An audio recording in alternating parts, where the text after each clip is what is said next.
We got more good, but also bad Star Wars Outlaws news from our play session and interviews we could do with the game director and creative director. Let's start with some good news, because one thing I could not experience myself is just the overall freedom that this game should offer. The game director Matthias notes that we start the game on Canto Bight, the tourist and gambling destination, and then we get to Tashara pretty early on. And this is the part that I got to play recently, where Kay has stolen the Trailblazer with a speeder on board, and then we can explore the open world for the first time. And also go to Miragana, where we learn to take on jobs for the different syndicates to earn their trust and hopefully be able to take on bigger jobs in the future. So this is kind of where my play session ended, but the game director notes that after this point the galaxy opens up for you and you will have the ultimate freedom to go wherever you want, when you want, and in the order you want. And that sounds pretty awesome, exactly what I want from a Star Wars open world game. Now of course you will still have the main story that should take us across all 5 different planets,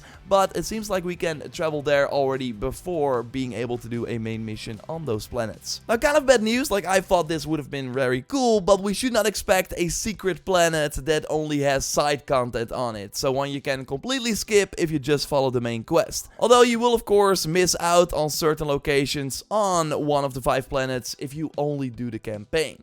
It's a high chance though that the first time you get to a planet you won't be able to do all the content there, because you will need certain tools that you unlock later on in the main story. Like during my play session I encountered multiple doors and buttons I could not interact with because I was missing the slicing kit. So then you have to come back later in order to access this. Now good to know though is that the difficulty of planets will not increase when you go back to them later on in the game, although we should feel an organic increase in opposition, likely in the later main story missions, and when going back to a planet and accessing locations that you first could not get to because you were missing a tool that unlocks later on in the game. Now we saw a lot of questions under the previous video about customization for Kay, and well, there is some potential good news. The bad news is though that we cannot change her facial features, but when asked about the different hairstyles, the game director said that we would have to find out and that they want to leave some mysteries. So it's still a possibility. We did not find a barber in the 2 cities we explored. Maybe they are on other planets, or maybe there will be a mission where Kay has to change her hair and that we can then keep that hairstyle as well. It's not a no.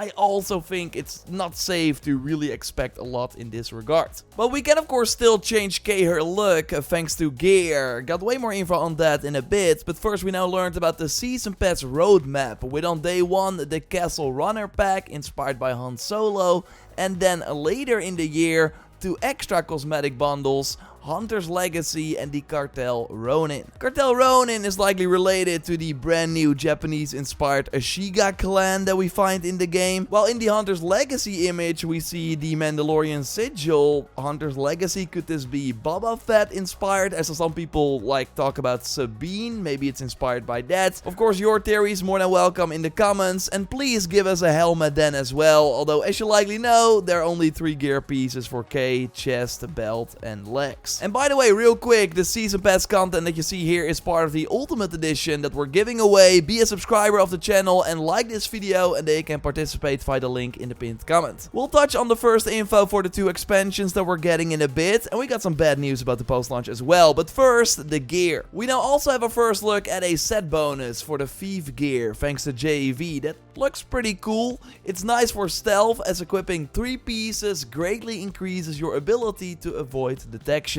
But you can also, for example, get health back for each enemy defeated during an adrenaline rush, which the slow time attack enemies ability. Health does not regenerate over time, only by using the health potions called Bacta Veils, so getting it back through this ability should be very powerful. And you see the change appearance feature here. With that you can just select the look you want while keeping the perks or set bonus from another set. Yes, Transmog is in the game at launch, and in this loadout menu we also see charms, which give you more passive bonuses like reducing the damage taken from explosions. Gear can be bought at vendors, but you can also find intel on locations for new outfit pieces. Like, you want to look out for these data pads that I mostly found in the cities, but can be anywhere. Like, these do not only give useful tips, for example on how to beat a mini game, but also again where to find a gear piece or accessory. Like, after interacting with them, the location will appear on your map.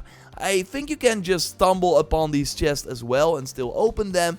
But of course the intel is handy, and you can also buy intel on gear pieces at vendors for credits. We also got a lot of questions about upgrades to K-Her Blaster, and while I cannot show you the workbench menu, I can say what you can expect. So every firing option has either 2 or 3 upgrade paths. So like for your regular shot, you can improve the accuracy, damage, and get a new, better cooling option when reloading. If you don't like the regular single shots, you can also change it to a rapid fire option, which had similar upgrades. We found similar upgrades for the charged shot as well, although a unique upgrade for this one was the fact that you could reduce the time that it takes to get this shot ready. And not every enemy will die instantly from this, by the way. We learned that the death troopers can take more of these charged shots before they drop, and if you want to instantly nuke them with a stealth takedown, you will need that electroshock prop, which is either a main story unlock or a reward from one of the experts that of course give you new skills and abilities by doing missions for them. Some extra bad news though, we got a definitive answer. There are no melee weapons in the game, and we had to ask, yes, this includes lightsabers.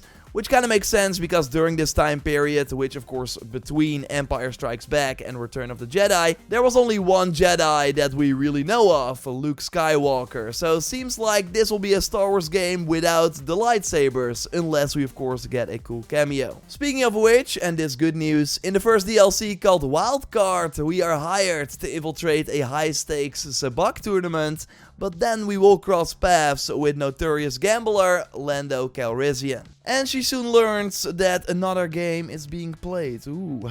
We know less about the second DLC, only that Hando Onaka from Clone Wars and Rebels will appear in this expansion, and it's overall cool that they are releasing these DLCs faster than the year we have to wait for all the Avatar content. And maybe the reason for this is because these expansions are not going to be made by the main development team at Ubisoft Massive. No, instead we learned that other Ubisoft studios are working on it, similar to what we saw for the Valhalla Season Pass. Now, if you played Wrath of the Druids and Siege of Paris, then you know that that did not really work out well, so I hope that's not the case for Outlaws. We also learned that both DLCs will take place during the Outlaws main campaign. It seems like you can actually access them very early on after getting your ship and speeder. Now, some bad news, there's no New Game Plus, and they are still deciding if they're going to add it. They were going to discuss it with the team, but if it's happening, it's not going to be anytime soon. I've been covering these open world Ubisoft games extensively for almost 7 years now, and New Game Plus is always one, if not the most requested feature post-launch.